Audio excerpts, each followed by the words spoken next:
Hi hello welcome back to my channel. అందరూ ఎలా ఉన్నారు? బాగున్నారా? మేమైతే సూపర్ ఉన్నాము. ఈసారి వ్లాగ్ తీసేటప్పుడు ఎలాగైనా హౌరా బ్రిడ్జ్ చూపించాలి, హౌరా స్టేషన్ చూపించాలి అని అనుకున్నాను. బట్ ఏది కుదరలేదు.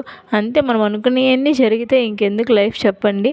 ట్రైన్ మిస్ అయిద్దేమో అనుకున్నాము, బట్ లక్కీగా జస్ట్ అలా ఎక్కామో లేదో అప్పుడు స్టార్ట్ అయింది. క్లైమేట్ చూస్తేనేమన్నా మార్నింగ్ 6:30 అయినట్టు అనిపిస్తుంది కదా, కానీ ఇప్పుడైతే 10 అయింది. టైము 9:55, 10 అలా అవుతుంది. ఈ రోజైతే అసలు చలి మరీ ఎక్కువగా ఉంది. మేము జర్నీ చేసే రోజైతే ఫస్ట్ ఇంకా లోకల్ ట్రైన్ ఎక్కేసి తర్వాత అక్కడి నుంచి క్యాబ్ బుక్ చేసుకున్నాము హౌరా స్టేషన్కి.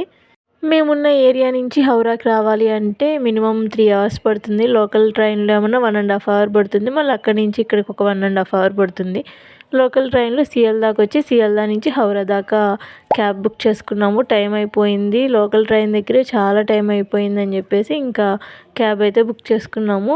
ఇదే హౌరా బ్రిడ్జ్. మనం చూడాల్సిన ప్లేసెస్లో ఇదొక ప్లేస్ కదా. హౌరా బ్రిడ్జ్ అనేది తెగ ఫేమస్ కదా. ఇదే హౌరా బ్రిడ్జ్. దీని మీద ఒక 20 మినిట్స్ జర్నీ ఉంటుంది. ఒక 10 మినిట్స్ టు 20 మినిట్స్ జర్నీ ఉంటుంది. ఈ బ్రిడ్జ్ మీద నుంచి వెళ్తే ఇంకా హౌరా స్టేషన్ అనేది వస్తుంది. కలకత్తా అంటాం కానీ వెస్ట్ బెంగాల్ క్యాపిటల్, బట్ కలకత్తాకి ఇంత పెద్ద స్టేషన్ లేదు, హౌరాకే ఉంది పెద్ద స్టేషన్. కలకత్తాకి మళ్ళీ ఇక్కడ నుంచి లోకల్ ట్రైన్లో కానీ లేక మెట్రో కానీ అవి ఉంటాయి, వాటి నుంచి వెళ్ళాలి. మనము వెస్ట్ బెంగాల్ స్టేట్ నుంచి అదర్ స్టేట్స్కి ఎక్కడికి వెళ్ళాలన్నా కానీ ఈ హౌరా స్టేషన్కే రావాలి. ఇదే హౌరా స్టేషన్. ఇదంతా స్టేషనే, మొత్తం అంతా రైల్వే స్టేషనే. చాలా పెద్దది అసలు రైల్వే స్టేషన్. ఫస్ట్ టైం నేను చూసినప్పుడు ఏంట్రా బాబు ఇంత పెద్దదిగా ఉంది అనుకున్నాను. 25 ప్లాట్ఫామ్స్ 24 ప్లాట్ఫామ్స్ ఉంటాయి మొత్తము. ఎక్కువగా ఏపీ వచ్చేవన్నీ 19th నుంచి 24th ఈ ప్లాట్ఫామ్స్లోనే వస్తాయి. మేమైతే హౌరా టు తిరుపతి హంసఫర్ ఎక్స్ప్రెస్కి అయితే బుక్ చేసుకున్నాం టికెట్స్. దీనికి ఎందుకంటే ఓ వీక్కి ఒక 2 వీక్స్ 3 వీక్స్ ముందు నుంచి కూడా టికెట్స్ అనేవి అవైలబుల్గానే ఉంటాయి. మనం సడన్గా బుక్ చేసుకోవాలంటే తత్కాల్లో కూడా ఎక్కువ టికెట్సే ఇస్తాడు.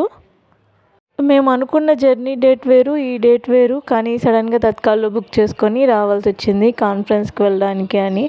తిరుపతిలో నాది రివ్యూ మీటింగ్ ఒకటి ఉంది, దానికి అటెండ్ అవ్వాలి. సో అందుకని అప్పటికప్పుడు దీనికి తత్కాల్లో బుక్ చేసుకొని బయలుదేరాము. ఈసారి జర్నీ చాలా బాగా జరిగింది, ఎందుకంటే ట్రైన్లో తెలుగు వాళ్ళు ఉన్నారు. ఎప్పుడు ట్రైన్లో వచ్చినా కానీ బెంగాల్ వాళ్ళే ఉంటారు. కొంచెం లోన్లీగా ఫీల్ అయినట్టు అలా అనిపించింది. బట్ ఈసారి మాత్రం తెలుగు వాళ్ళు ఉన్నారు. ఇక్కడ వీళ్ళు ఎవరో తెలియని కూడా తెలియదు, కానీ పరిణిక మాత్రం వాళ్ళ దగ్గరికి వెళ్ళి ఆడుకుంటూ అలా ఉంది. ఇందాక ధనుషాను ఇంకో పాప డ్రాయింగ్ వేస్తూ ఉన్నారు కదా, తను వీళ్ళ పాపే. వీళ్ళు తిరుపతి వెళ్ళి అక్కడి నుంచి తమిళనాడు వెళ్ళాలంట. హౌరా టు ఏపీ అంటే 24 అవర్స్ ట్రైన్ జర్నీ ఉంటుంది. అంటే మేము ఉన్న ఏరియాకి అయితే ఒకవేళ ఏపీ ఎంటర్ అవ్వాలంటే ఒక 6-7 అవర్స్ తగ్గుతుంది.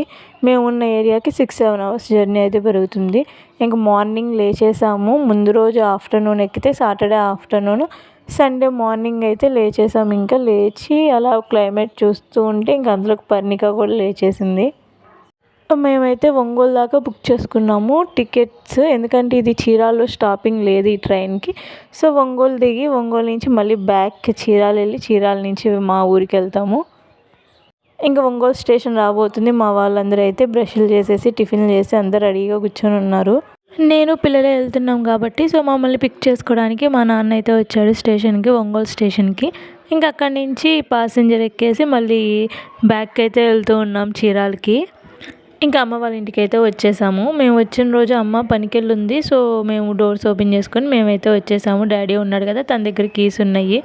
ఇంక బయట ముగ్గు చూసి ధనుష్ మనం వస్తున్నాం అని చెప్పేసి అమ్మమ్మ ఇలా కలర్స్ ముగ్గేసిందని చెప్పేసి అంటూ ఉన్నాడు. ఈ వ్లాగ్ మీకు నచ్చినట్లయితే ఒక చిన్న లైక్ ఇచ్చి సబ్స్క్రైబ్ చేసుకోవడం మర్చిపోవద్దు. Please subscribe. Thanks for watching.